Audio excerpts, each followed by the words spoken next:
आता परत असं काही व्हायला नको म्हणून या व्यक्तीला ह्याच्यावरनं निलंबित करा असं मी बोलले होते.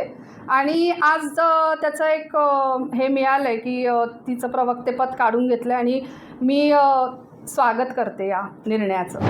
मी ज्या वेळेला ती पोस्ट केली होती की प्रवक्तेपद काढून घ्या असं नाही केलेली, मी तिची हकलपट्टीच करा पक्षातून. कारण 2019 साली मी जेव्हा पक्षामध्ये प्रवेश केला होता त्यावेळेला तिने जो काही मला त्रास दिला होता तो माझ्या स्मरणात होता.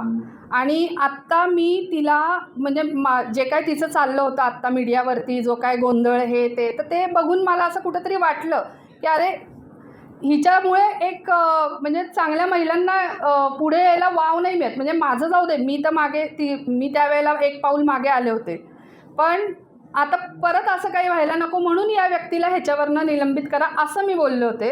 आणि आज त्याचं एक हे मिळालं आहे की तिचं प्रवक्तेपद काढून घेतलं आणि मी स्वागत करते या निर्णयाचं. आता तुम्ही राष्ट्रवादी आहात नाही, पुढे जायची इच्छा आहे काही? मी राजकारणात कुठल्याच नाही आहे ना राष्ट्रवादीमध्ये. हां, मी तेच सांगते, 2019 साली मी राष्ट्रवादीमध्ये काम करत होते तेव्हा रुपाली पाटील ठोंबरे ही व्यक्ती माझ्यासमोर राहिलं आहे.